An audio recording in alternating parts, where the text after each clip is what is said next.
평안하십니까? 열린 토크의 최일도 목사입니다. 최근 우리 한국 기독교계의 안팎에서는 참 불미스러운 일들이 참 많이 일어났습니다. 금권 선거라고 지적을 받는가 하면 또 교단장들의 세상 법정을 향한 고소 고발 사태, 그리고 또 목회자 한 개인의 그런 윤리 도덕적인 문제까지 세상에 참 알려지면서 한국 교회는 문매를 맞다시피 했습니다. 참 이럴 때 저도 오늘 이 시대의 목사의 한 사람으로 얼마나 마음이 아프고 슬프고 또 큰 책임을 통감하게 되는지 모르겠습니다. 누군가에게나 첫사랑은 다 있기 마련이죠. 크리스찬에게는 분명 첫사랑이 있습니다. 주님과의 첫사랑 말입니다. 나 같은 죄인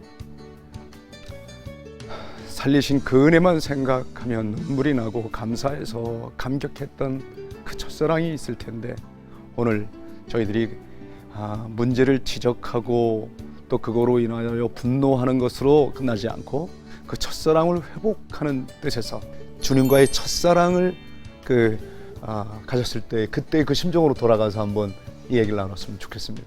첫사랑 가슴만 말만 들어도 가슴이 울렁거리죠.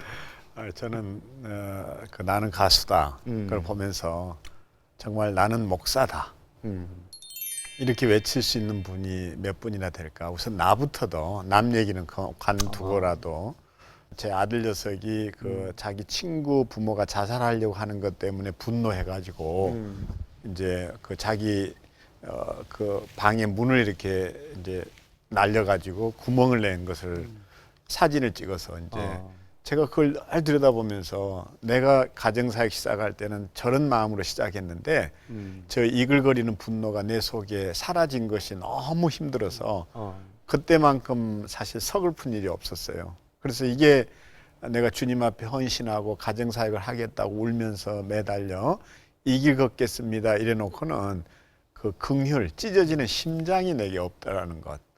이것이 제게는 지금도 참 아프며 그때 일을 생각하면 이런 나를 하나님이 과연 쓰실까 하는 생각에 늘 첫마음을 회복하기 위해서 그 아들의 그 분노 그 앞에 자꾸 서보려고 애를 쓰죠. 박 목사님은 어떻습니까? 저는 이제 지역 목회를 하는 목사도 아니고 또 사실은 두 분 같은 경우는 굉장히 목회라고 하는데 저희는 이제 주로 저희는 목사라는 표현보다는 간사라고 하는 표현을 저희가한테 쓰기 때문에, 그리고 저는 항상 제가 목사로 헌신했다라고 하기보다는 간사로 헌신했다, CCC에 그런 마음이 있어서 그런지 제가 목사는 항상 나는 목사라고 하는 타이틀이 어울리지 않는다 그런 생각을 가지고 있었어요. 근데 어느 순간에 보니까 제가 목사라는 사실을 그게 깨닫게 되더라고요. 이게 나가 진짜 나는 목사구나. 그래서 이런 얘기를 들을 때 맨 처음에 사실 그럴 수 있죠. 나는 간사니까 다르니까 해가지고 할 수 있는데, 생각하면 할수록 나도 같은 부류구나, 나도 똑같구나, 나도 정도의 차이만 있지 결국은 다 같은 거기 때문에 오히려 반면 교사로 삼고 여러 가지 면을 되돌아보게 되는 그런 시간이었습니다, 개인적으로. 그래서 첫사랑이라고 한다면은 저는 이제 젊은이들을 향해서 젊은이들의 헌신을 했고 또 그들을 다음 리더로 키우겠다라고 하는 간사. 그래서 제 첫사랑은 사실은 목사로서의 그 사역의 부름보다는 학생들을 다음 리더로 키워야 되는 간사로서의 부름이 있기 때문에 이 목사로서의 부름하고는 조금 다르지 않았는가. 그렇지만 결국 하는 사역은 같을지라도 그렇게 캠퍼스 사역의 간사가 그걸 목사로도 하는 거니까. 맞습니다. 간사라는 얘기를 하셨는데 저는 또 이제 이를테면 어디에 가면 늘 들었던 얘기가 이제 이런 따위였어요. 뭐 이제 대표님, 또 가정사역 연구소 할 때는 소장님, 또 어디 가면 이제 일부러 이제 그러겠죠. 그게 이제 청중들한테 저를 잘 소개할 수 있다고 생각해서 그렇겠지만 뭐 박사님, 교수님 이럴 때마다 마음 한켠에서는 늘 이렇게 뭔가 빈 가슴 같은 강의를 하고 나오지만 내가 뭐하러 이 자리에 왔지? 이래서 어느 날 모 방송국에 갔을 때 그게 이제 공영방송인데 불구하고 거기에 이제 목사 이렇게 했을 때 프로그램 속에서 내가 무슨 얘기를 한 것보다는 나와가지고 나도 모르게 정말 그때는 야 내가 목사다 목사다 그때 진짜 가슴 뭉클하면서 눈물이 막 이렇게 찔끔 나오는 거예요. 사람들이 나를 목사라고 했다. 이제 물론 목사님 하지만은 이제 대외적으로 뭐 공신력을 보여주기 위해서 자꾸 전문성을 드러내는 그런 용어들을 쓰다가 목사라고 해서 공영방송에서 얘기를 할 수 있다고 했을 때 그게 저는 참 내 신분을 되찾은 것처럼 또는 잃어버렸던 내 이름을 되찾은 것처럼 사실은 참 기쁘더라는 거예요. 그러니까 우리가 네. 따르는 수식어들은 또 다 다르고 네. 또 하는 사역의 현장도 다 다르지만 네. 셋 다 목사라는 공통점이 있지 않습니까? 그렇죠. 어쨌든 우리 이 시대의 목사 중에 한 사람이란 말이죠. 네. 그런데 요즘 이 세상 언론들이 질타하고 있는 그 일부 목사님들 우리가 그걸 문제시해서 그걸 또 분석하고 연구하자는 자리가 아니라 자 그럼 우리가 오늘 이 시대의 목사의 한 사람으로서 이렇게 문매를 맡고 있는 교회와 목사들에 대해서 우리 또한 책임이 없냐 이 말이에요. 분명히 우리도 가슴 아픈 마음으로 지금 얘기하고 있거든요. 제가 옛날에 기억이 나요. 경찰관이 어린 아이를 유괴 살해한 일이 있었어요. 그때 아니 국민들의 재산과 생명을 목숨 걸고 지켜줘야 할 경찰관이 오히려 어린 아이를 유괴하다니, 그것도 살해하다니. 그때 온 국민이 분노가 끓었거든요. 제 기억이 분명히 나요. 굉장히 시간이 오래된 일인데 전국의 모든 경찰관이 경찰서 마당에 무릎 꿇고 국민들 앞에 사죄하더라고요. 경찰관들 중에 어린아이 유괴할 생각을 가품본 사람이 어디 있습니까? 없다고요, 거의.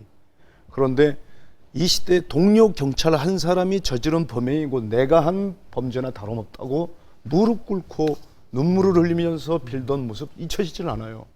그런 차원에서 오늘 저희 새 목사, 오늘 통하는 목사들의 열린 토크는 정말 오늘 시청자들 앞에서도 또 한국 교회 모든 성도들에게 그리고 믿지 않는 모든 사람들에게도 정말 이 시대의 목사의 한 사람으로 너무 송구스럽습니다.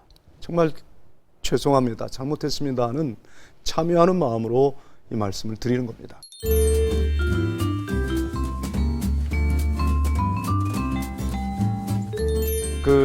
어떻게 해서든지 저희들은 지금 오늘 이유불문 어쨌든 한국 기독교 단체와 여러 교회들의 사태들을 보면서 애절하게 느끼는 아픈 마음이 있지 않습니까?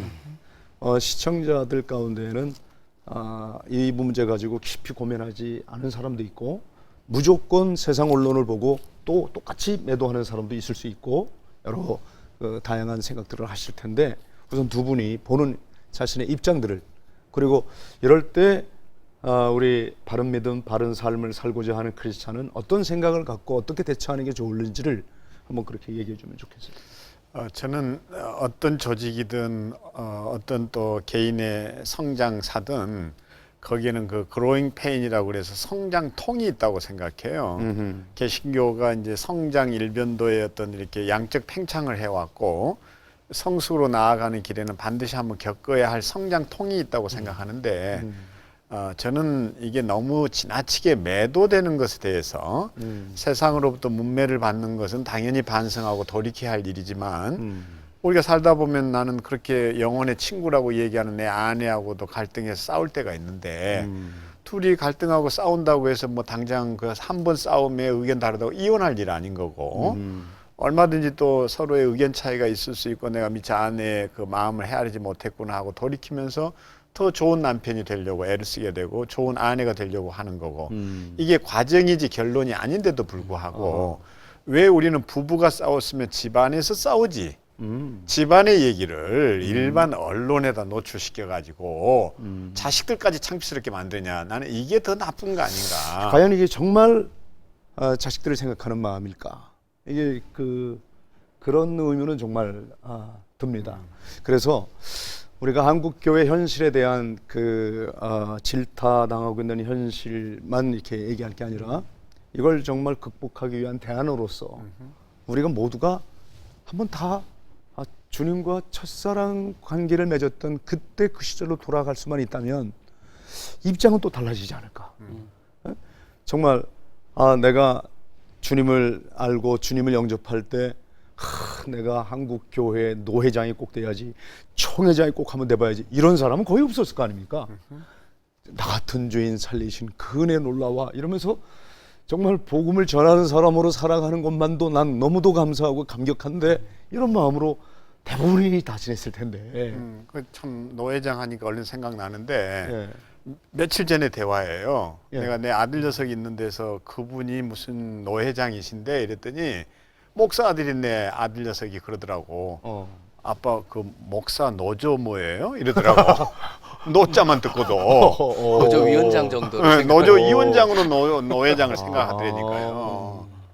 그러니까 이건 정말 누구도 관심 없는 일이고 노회장이든 총회장이든 그건 관리직이고 봉사직이고 그 회기 기간 동안만에 회의를 주재하는 회의 주재하는 장이죠. 그 장 체어맨이라는 것이지 그게 권력이 아니잖아요. 우리가 참 그런 점에서 처음 목사 될 때 노회장 되겠다고 목사 되지 않았고 총회장 되겠다고 목사 서원하지 않았잖아요.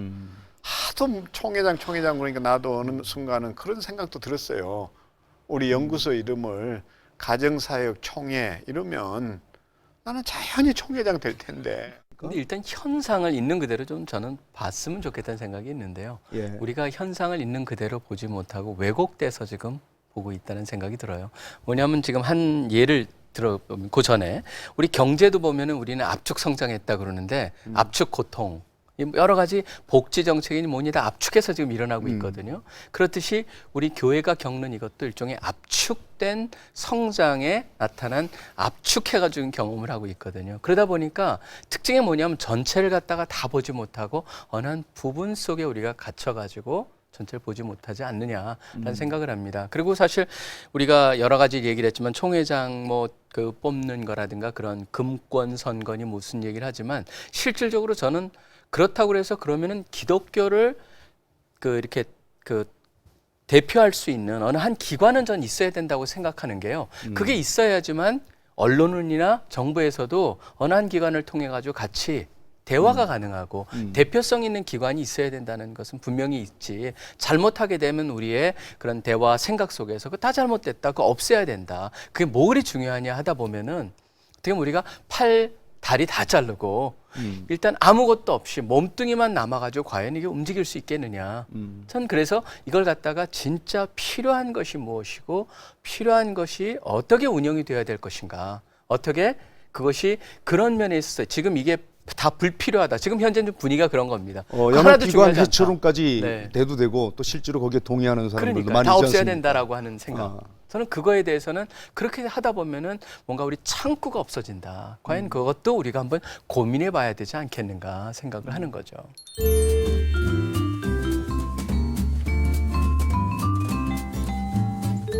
사실은 또 문제가 되는 건 C가 컴퓨터예요.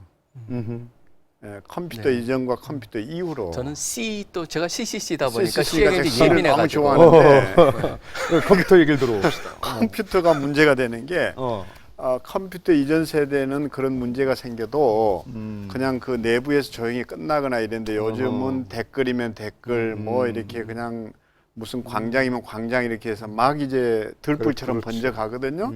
그러니까 제가 이게 방송하기 전에 나름대로 자료를 어디에서 하나 건네받았는데 안티들이 주로 사용한 대표적인 기독교 용어 이래가지고 여기 보면 제1번이 뭔가 하면요.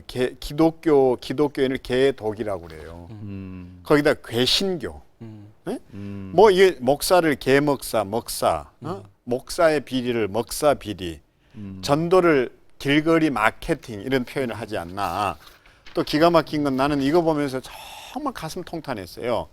여기 민수기를 민숭기, 룻기를 눕기, 에스라를 아수라, 시편을 시펑, 이사야를 이상야, 이상하다. 예? 그다음에 여기 보세요. 에레미야를 게르미야. 이런 방식으로 하나님의 말씀의 권위가 땅에 짓밟히고 이런 것이 그 목사님 얘기하자면 이제 애프터 컴퓨터로 좀 우리가 접근을 한다면 우리가 이런 일에 대해서도 정말 의분을 가지고 좀 나서야 되는데 젊은 크리스천들이 컴퓨터는 많이 하는데 이런 데 대해서 썬프를 단다든지 이런 것들을 정말 고소해서라도 좀 이걸 방어하고 이래야 되는데 이런 것들을 하느냐는 거예요. 저는 그런 점에서 그리스도인들이 총체적으로 지금은 무기력증에 빠진 거 아닌가. 네. 그래서 그걸 갖다가 선풀 기양 하셨으니까 사실 우리는 우리의 잘못을 덮어두자. 알리지 말자, 그냥 묻어두자 그런 것이 아니고 네. 오히려 우리의 좋은 점도 함께 부족한 당연하죠. 점도 같이 나눠야 되는데 과연 악을 갖다가 어떻게 이길까 그랬는데 악을 없앰으로써 이기기보다는 선을 통해서 악을 이길 수 있는 게 바로 성경의 원리 아닙니까? 그렇듯이 저는 좋지 않은 얘기들을 갖다가 언론에서 기독교 언론까지 가세해가지고 마구 내는 것보다는 제가 한 분을 만났는데 그분이 평생 굉장히 부정적인 얘기를 교회에 대해서 많이 하시던 분이세요. 근데 지금은 그분이 얼마 전에 만났는데 뭐라고 했냐면 목사님 제가 평생 해온 게 이런 거였습니다.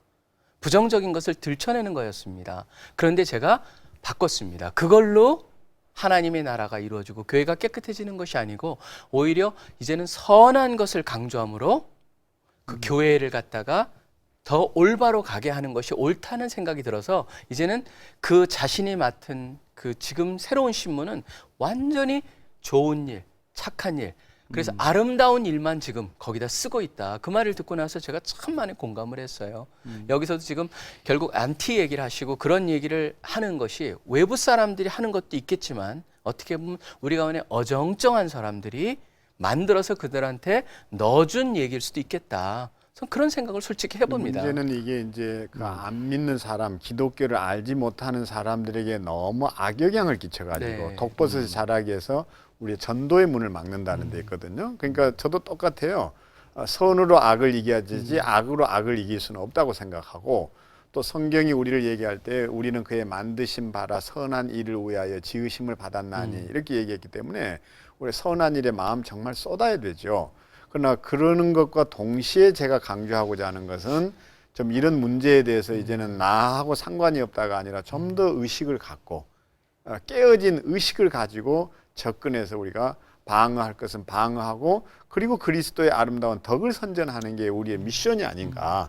근데 우리는 세상에 대해서 그리스도의 아름다운 덕도 선전 못하고 그런 얘기를 들으면서도 의분도 못 느끼고 그냥 뭐 무기력 그 자체로 있는 이것이 좀 개탄스러워해야 되고 아파해야 될 이 네, 시대의 맞습니다. 우리의 고민이 아닌가. 그러면 진짜 야성이라는 게 뭘까? 우리가 뭐 해외를 나가고 뭐 선교 몇만 명을 보냈고 이거보다 더 중요하게 내가 사는 이 삶의 현장에서 우리가 이 아픈 가슴을 가지고 우리가 무릎을 꿇을 수 있고 네. 그런 일이 있을 때 행동으로 나설 수 있을 것인가? 나는 이게 진짜 야성이 아닌가 이런 생각을 했어요. 교회다움이 네. 지금 상실됐다라고 하는 건 전 교회 문제를 보면서 네. 교회에서 일어나고 있는 여러 가지 것이 세상의 축소판이에요. 네. 세상에 없는 일이 교회에 일어나는 게 아니고 세상에 일어나는 것이 정도를 조금 낮춰가지고 교회에서 일어나고 있거든요. 그렇기 때문에 교회다움이 없어졌기 때문에 우리가 문매를 맞는 거라고 저는 생각을 합니다. 그래서 근데 요즘 교회다움을 회복해야겠죠. 그 정도가 아니라 교회가 사실 사회를 걱정해야 되는데 사회가 교회를 더 걱정한다. 이 말이 지금 통용되고 있거든요. 네. 교회가 너무 걱정스럽다는 거예요. 교회는 스스로 정화의 역할을 할 만한 지금 단계에 아닌 것 같다. 그런 신뢰를 얻지 못하는 거예요. 그래서 세상 사람들의 생각 위에 저는 이 하나님의 교회이기 때문에 저는 하나님께서 교회를 정화하신다 저는 믿음이 있습니다. 그래서 제가 생각하기에는 교회를 갖다가 교회의 그런 그 탁함을 우리가 생각하면서 세상과 같다 저는 그렇게 생각하지 않습니다. 교회가 탁한 면이 있습니다. 근데 세상보다 훨씬 더 깨끗합니다. 그런데 지금 세상이 그 말을 하는 것은 뭐에 대한 것이 없냐면 제가 제일 좋아하는 건 스가랴 4장 6절 말씀. 힘으로 다니고 능력으로 다니고 여호와께서 말씀해 나의 신으로 되느니라. 바로 하나님의 손안에 있기 때문에 저는 그 하나님의 마지막 간섭에 대한 신뢰를 갖고 있기 때문에 교회는 스스로 정화 능력이 있고 그러다 보니까 저는 이게 막 우리가 밖에다가 막 알리고 그걸 통해 정화된다. 전 전혀 그렇게 생각하지 않습니다. 오히려 우리가 안에서 기도하고 그다음에 그런 사람들의 자연스럽게 스스로 정화될 수 있는 분위기가 전 만들어진다고 생각해요. 교회는 살아있는 생명체다. 왜냐하면 그 안에 생명이 있기 때문에. 그렇죠. 전 그런 믿음이 있습니다.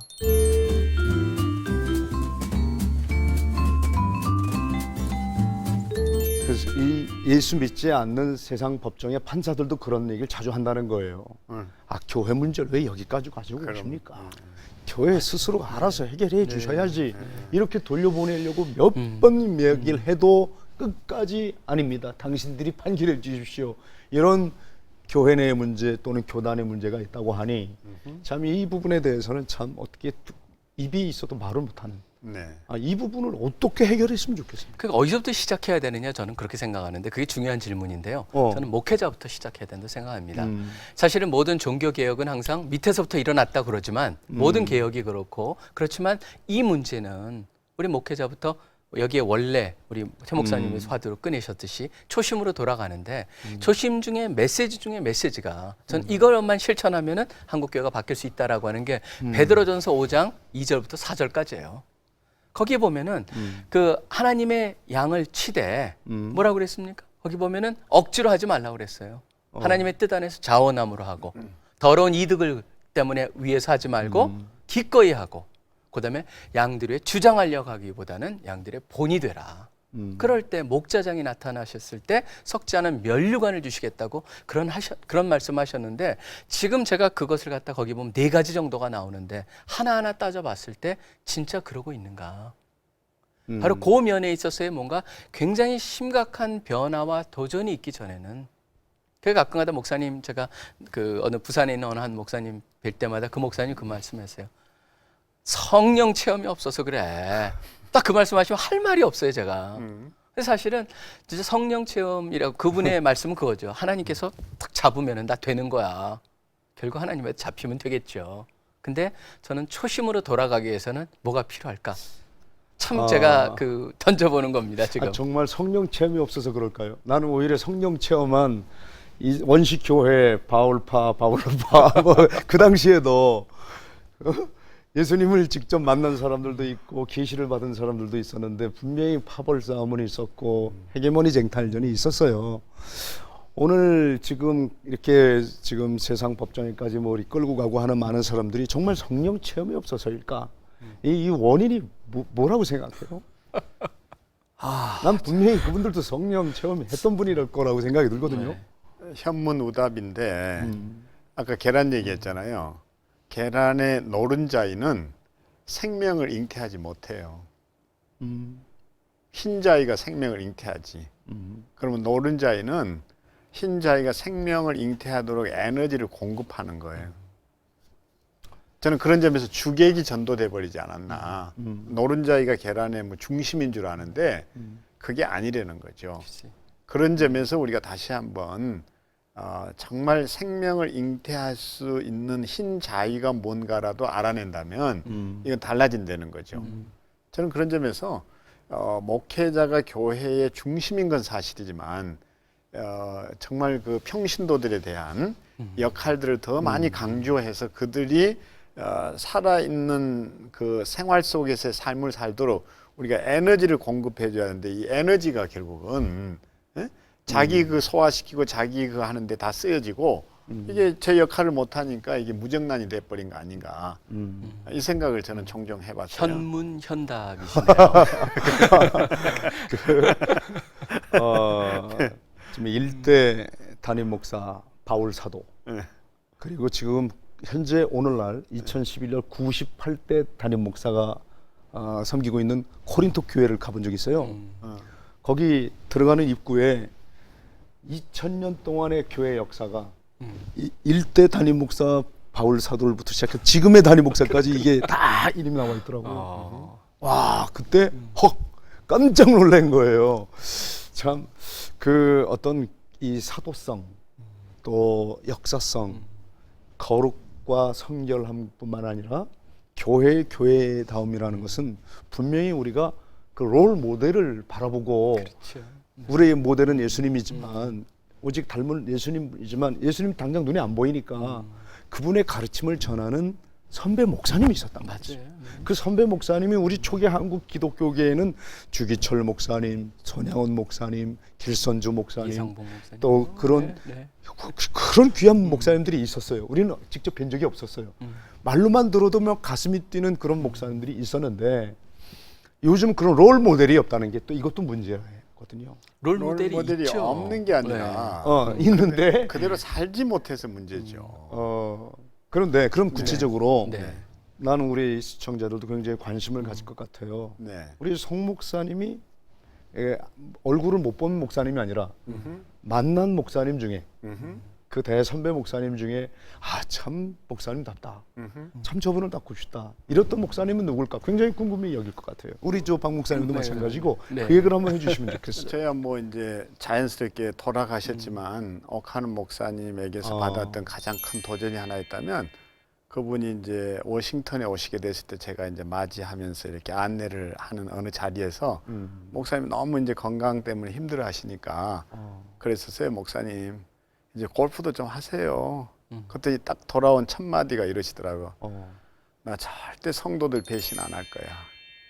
그분이 하실 수 없어서가 아니라 성도들의 기대가 무엇이기 때문에 그 기대에 맞춰서 자기를 죽이고 절제된 삶을 사셨다든지 뭐 개인적으로 또 이준표 목사님이 교파는 달라도 굉장히 사랑을 많이 받았는데 별세 목회 그때는 정말 저분이 왜 자꾸 별세 그러나 그럼 형님 왜 그러세요 이랬는데 어느 날 깨달아지는 게 이제 정말 우리가 더 죽어야 한다는 이런 철학에 저 자신도 이렇게 또 큰 감동을 받았고 저 같은 경우는 뭐 저는 뭐 그 딱 누구냐 그러면 김증원 목사님이죠. 김증원 목사님을 통해서 예수님 그 설교에 예수님을 만났고 그런데 그분의 삶에서 그분하고 가까이 지내면서 제가 발견했던 가장 중요한 본받을 점은 그분이 항상 무슨 얘기를 하시든 간에 예수 그리스도 얘기를 하실 때는 눈물을 흘리세요. 그러니까 그 안에서 촉촉하게 젖으면서 그 은혜 앞에 가면은 그 연세에 관계없이 항상 눈물을 눈에 촉촉하게 그런 적이 한두 번이 아니고 우리 학생들까지도 그걸 너무 많이 경험을 해서 그래서 항상 우리한테 각인시켜 주신 게 하나가 뭐냐면 어떤 어려움도 예수 그리스도. 그래서 백문일답 무슨 질문을 하든지 답은 하나 예수 그리스도. 그거를 저한테 확실하게 심어주셨어요. 그래서 지금도 제가 김증원 목사님한테 배우고 평생 제 삶 속에서 실천하고 싶은 것은 바로 그분이 사랑하셨던 그런 개인적인 관계 속에서 독특한 그런 친밀한 말할 때마다 눈물이 나고 첫사랑이 생각나는 그런 관계.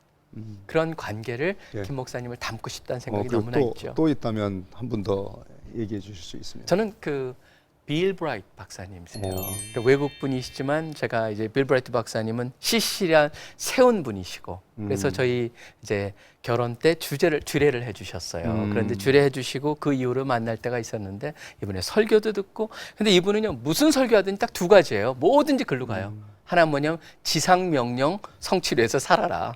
그다음에 또 하나는 그걸 하기 위해서 성령 충만하게 살아라. 근데 그분은 진짜 그러세요. 어디 딱 비행기 타면은 옆 사람이 조금 얘기하고 나서 다 꺼내가지고 사형리 전하시는 평생. 그러니까 그런 분들의 끝까지 돌아가시는 그 순간까지 마지막에도 거의 이제 그 나중에 폐가 굳어지는 그런 병으로 돌아가셨는데요. 그래서 휠체어에 앉으셔가지고 튜브를 코에 끼고 앉아 계셔요. 뒤에 산소통을 메고. 그래서 찾아가가지고 거기 몇 사람하고 같이 가서 그 분한테 질문했죠. 저희한테 해주고 싶은 얘기가 혹시 해주십시오. 그랬더니 저는 이제 그 몸이 얼마나 힘들다 그런 얘기 하실 줄 알았더니 바로 뭐냐면은 잊지 마십시오. 우리한테 주어진 지상명령 성취의 그 사명. 그다음에 항상 성령 충만하십시오. 그리고 내가 이것을 갖다가 다 못하고 가는 게 너무 안타까운데 바로 여러분들이 그 일을 하셔야 됩니다. 그거였어요. 신학교 다닐 때 항상 그 뭐 아마 장신대뿐만 아니라 장로교회 모든 신학대학은 그 미국의 프린스턴 신학교에 가서 공부하는 걸 학생 시절에 꿈꿔보지 않은 사람이 없다시피 할 거예요. 그 프린스턴을 빛낸 동문들 가운데 아시아인이 딱 둘이 나오는데 한 분이 일본의 가가와 도요이코 목사님이고 또 한 분이 한경직 목사님. 우리 한경직 목사님 소천하신 후에 더더욱 가슴 깊이 정말 목사상 중에 한 분이다. 맞습니다. 그분의 그 온유하고 겸손하신 모습. 저는 영락교회 성도도 아니었고 영락교회 목회자로 지낸 적도 없어요. 그분과의 만남은 너무 짧아요. 짧은 만남인데 긴 여운이. 항상 그분이 해주신 말씀 딱 한마디가 잊혀지질 않거든요. 최 목사가 정말 주님이 원하시는 참된 섬김을 실천하려면 사람들이 인정해주고 칭찬할 때 아닙니다 하라는 거예요. 자기를 부인하라는 거예요. 근데 또 그렇게 참 선한 일 하는 사람 격려하고 도와주지는 못할 망정 꼭 비난하고 중상모략하고 심지어 박해하는 사람도 만날 텐데 그때는 당연하디요 하고 당연하게 여기라는 거예요. 그 한 말씀이 잊혀지질 않아요. 시간이 가면 갈수록 마음속에서 살아나요. 그래서 그 우리 한경지 목사님이 첫 번째고 또 한 분이 참 부성애적 사랑을 보여주셨어요. 강원룡 목사님이에요. 교단이 다른 분인데 어떻게 저희 집사람이 그분 밑에서 한 4, 5년 그 일을 한 일이 있었어요. 그러니까 그 강원룡 목사님은 나의 직접 멘토가 아니라 아내의 멘토인데 나의 멘토가 되신 거예요. 그분이 돌아가시기 전에 그 현장을 자주 찾아오시면서 그분이 해주신 그 따뜻한 격려와 위로의 말씀 잊을 수가 없고요. 우선 그분은 나름대로 시대를 통찰하는 안목이 있었거든요. 누가 봐더라도 어쨌든 역사 의식이 있었고 예언자적 사명과 제사장적 사명이 어떻게 균형 잡혀야 하는가에 대해서 그분이 잘 말씀해 주셨기 때문에 저는 그 딱 두 분만 말씀하라고 하면 많은 분도 있지만 한경직 목사님과 강원룡 목사님 잊을 수가 없습니다. 그런 점에서 오늘 우리 이제 다음 세대를 책임져야 할 신학생들에게 어떤 모델일까? 우리 지금 현재 신학교에서 공부하고 있는 학생들은 누굴 모델로 삼을까? 너무도 놀라운 건 대형 교회 목사님이 되고 싶은 마음이 90%가 된다는 어느 잡지 설문조사를 보고 너무 충격을 받는 바 있어요. 난 믿고 싶지 않았어요. 어떻게 19이 그럴까? 왜냐하면 우리 시대에는 큰 교회, 대형 교회 목사가 그렇게 선망의 대상이 아니었거든요. 근데 우리가 이거는 구별해야 될 것 같아요. 큰 교회 목사라고 큰 목사 아니고 작은 교회 목사라고 작은 목사 아니라는 것. 그렇죠. 큰 교회 목사도 작은 목사일 수 있고 작은 교회 목사도 큰 목사일 수 있는데 그럼 그동안 뭘 착각을 우리가 이렇게 했냐면 대형 교회 목사를 큰 목사로 얘기했다는 거예요. 예. 이 큰 목사는 대형 교회 목사일 수도 있겠지만 그 대형 교회가 아닌 작은 교회 목사님도 큰 목사일 수 있다는 생각을 가지고서 우리가 자꾸 대형 교회를 롤 모델로 생각하기보다는 좀 우리 삶에서 인격을 갖추고 살아갈 수 있는 그리고 정말 사람들로부터 존경받는 저분이야말로 작은 예수다라는 얘기를 들을 수 있는 그분이 우리의 롤 모델이 돼야 되지 않을까. 그러니까 아까 저도 들은 얘기인데 최경주 선수가 어디 인터뷰를 하면서 그런 얘기를 했다고 그래요. 자기가 그 잘 골프를 쳤는데 잘 볼이 제대로 안 나와 그러면은 골프채도 던지고 캐디한테도 막 뭐라 그럴 수도 있고 그런 정도의 수준의 사람이면은 그렇게 해도 된다는 거예요. 허용이 되고 그것이 일종의 쇼맨십 같기도 하고 그런 거기 때문에 사람들한테 받아들일 수 있는데 자기는 그것을 안 한다. 자기는 최고의 선수가 되기보다는 가장 훌륭한 선수가 되기를 원한다라고 하는 것.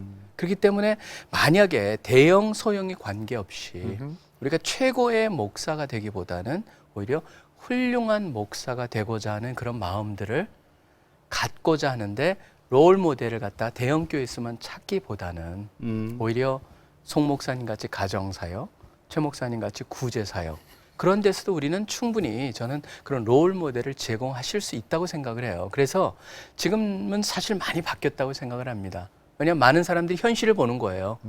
다 모두가 대형 교회를 할 수도 없고 되지도 않고. 그리고 저는 대형 소형이 그것이 중요한 것보다는 교회가 진짜 교회다운가. 오히려 꿈을 갖자면은 가장 교회다운 교회를 만들어 보고자 하는 그런 마음들이 우리 그 신학생들 가운데 참 있었으면 좋겠다.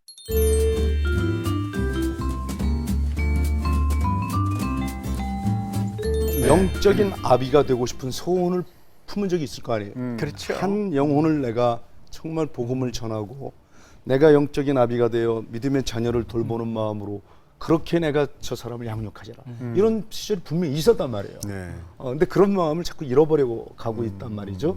그래서 우리가 뭐 남에게 실망한 얘기하지 말고 오늘 마지막으로 자기 자신에게 실망한 모습. 나 정말 이런 목사 아닌데 왜 내가 이런 목사 되고 싶지 않았는데 이런 솔직한 우리의 고백과 함께 결론적으로 정말 오늘 아까 우리 서두에 나는 목사다. 나는 가수다 하는 이 시대에 정말 진짜 가수들을 세상 사람들이 격려하는 것처럼 좀 목사다운 목사 같은 모습은 뭐냐를 좀 결론적으로 얘기해 주면 좋겠어요. 참 아픈 얘기를 하는데 송 목사님 먼저 해서 좀 다행스럽네요. 제가 그 사실은 어떤 젊은 목회자가 이제 그 5층 상가 빌딩을 빌려가 개척교회를 시작했어요. 한참 부흥을 하는 사이에 비어있던 그 지하층이 임대가 되면서 이제 막 밤마다 이게 막 두들기고 막 이러니까 이제 건물도 울렁거리는 것 같고 수요 예배 철야 기도는 너무 힘들고 더 기가 막힌 것은 밤새 술 퍼마신 사람들이 토악질을 해놓고 가는 바람에 새벽 기도 오겠다던 권사님이 그걸 밟아가 미끄러져서 엉치배를 다쳐가 시험에 들고 그 목사님이 할 수 없이 기도 제목을 내놓은 거예요. 우리 저 나이트클럽 좀 사라지게 기도하자. 근데 기도해서 얼마 안 돼 가지고 결국은 그 나이트클럽이 진짜로 화재가 났어요. 누전으로 홀라당 타버린 거예요. 그러니까 뭐 교인들이 할렐루야 응답받았다고 좋아했는데 결국 그걸 나이트클럽 사장이 알았다는 거 아니에요. 그 이제 신고를 해가지고 결국 두 사람이 나이트클럽 사장하고 이제 목사님하고 법정에 갔구만. 취조를 받게 된 거예요. 그 이제 너무 어이가 없는 거 가지고 고발을 했으니까 이제 물은 거예요, 수사관이. 어떻게 김 사장은 어떻게 기도한다고 모든 게 그대로 이루어진다고 믿느냐고. 그랬더니 나이트클럽 사장이 아멘 이랬다는 거예요. 그래 결국 목사님은 그렇게 기도한 대로 모든 게 다 됩니까? 그랬더니 안 되는 것도 저는 꼭 그렇게 생각 안 합니다 이랬다는 거예요. 근데 꼭 내 모습이 그 모습인 거예요. 어? 그래서 쉬지 말고 기도하라고 그랬는데 나는 왜 어떤 때는 그 기도해야 할 때 장계가 생각나고 사람을 의지하고 방백을 의지하려고 하는 거 그때가 나는 너무 실망스러운 거예요. 목사라면 전공이 기도해야 되는데 평신도보다 기도를 내가 못한다는 생각이에요. 그래서 최근에는 그래서 이런 슬로건 하나 가지고 삽니다. 접시는 절대 넘어지지 않는다. 단지 깨질 뿐이다. 이 접시의 자존심이잖아요. 그 마음으로 내가 접시처럼 플라스틱 접시는 안 깨집니다. 그 적어도 내가 말한 거는 고품격의 접시. 참 접시의 그 마음으로 엎드려야 되겠다. 엎드림이 업드림이더라고. 엎드림이 업드림. 난 결론적인 부분이 눈물로 참여하고 끝나는 줄 알았더니 이 친구가 또 이렇게 그냥 네. 아니 제가 지금 이렇게 항상 매를 먼저 맞는 게 좋은데 지금 요번에는 좀 나중에 맞는 게 좋을 줄 알았더니 이게 영 부담스럽네요. 근데 이미 다 얘기는 하신 것 같아요. 솔직히 제가 이제 제 스스로한테 실망했던 것들은 참 조금조금한 것들인데 그런 것들이 그 순간적으로 다가오는 게 예를 들자면 그런 거예요. 기도할 때도 이제 모금하면서 후원 많이 해주신 분들의 기도가 먼저 나오는 거예요. 그리고 그분들한테 더 마음이 가고 그 이제 그런 모습을 들을 때 사실 솔직히 이 속물 그런 생각이 저한테 딱 드는 거예요. 근데 그 사람의 마음이라는 게 그렇게 움직이는 걸 보면서 주님은 그러지 않을 텐데 이제 그럴 때 제가 제일 한마디로 뭐 비참하다고 하는 것보다는 너도 속물이구나 그런 것을 솔직하게 느껴요. 그리고 어느 뭐 이렇게 어디 갔을 때 너무 초라한 모임에 갔을 때 그때 이런 데를 초대했냐라고 하는 그런 순간적으로 마음이 딱 제 머리에 스칠 때 그럴 때 정신 차려라. 나는 딱 그 네. 강사비 주는데 화장실에 와서 조용히 세알을 봤는데 너무 적을 때 내가 뭐하러 왔지? 내가 이것밖에 안 되나? 나 속물이야 진짜. 아니 여기 지금 뭐 근데 여태까지는 박 목사가 너무 커 보이더니 오늘은 너무 친구같이 느껴지냐? 아니 나는 새 보고 하기 전에 나는 그런 건 안 했어요. 아예 딱 좀 오면서 새. 짚어보면 안 되는 거예요, 그러면? 그런데 나는 헤아려봐야 알아. 저도 좀 말 좀 합시다. 저도 얘기 좀 합시다. 저는 내 딴에는 바른 소리라고 했는데 내 딴에는 꼭 해야 될 말이라고 했는데 얼마나 내가 바른 소리라고 한 것이 상대방에게 큰 마음의 상처가 됐을까 이걸 생각하니까 요즘 얼굴은 못 들겠어요. 그리고 어떤 때는 막 자다가도 벌떡 일어나서 쥐구멍이라도 숨고 싶고 내가 한 말에 내 스스로 그게 또 이렇게 올무가 돼가지고 얼마나 스스로 참담하게 여겨질 때가 많은지 내 딴에는 그게 바른 소리인데 예언자적 사명으로 지금 했는데 그렇지가 않았구나 이거 깨달아지면서 얼마나 부끄럽든지 얼마나 그 모든 분들에게 찾아가서 용서를 청하고 싶은지 이게 정말 진심입니다. 그래서 나 자신에게 정말 실망할 때가 뭐냐면 그때 과연 내가 하나님 앞에 무릎으로 나아가 정말 하나님의 말씀을 전하는 마음으로 했나, 참 사랑으로 했나, 아니면 내 감정이었나. 내 감정이었을 때가 더 많다라고 이게 드러날 때마다 정말 얼굴을 못 들겠습니다. 그래서 오늘 우리들에게 솔직한 모습도 오늘 그 말씀을 드렸습니다만은 어디 하나님 앞에 부끄러운 대목이 이것뿐이겠습니까? 참으로 말로 다 할 수 없이 많습니다. 우리의 모든 흠과 허물 하나님이 가리워 주셨기에 지금 그나마 이 자리에 서서 우리가 이렇게 때로는 말씀 대언하기도 하고 우리의 사명을 실천하는 것이지 우리는 흠없고 티가 없어서가 아니지 않습니까?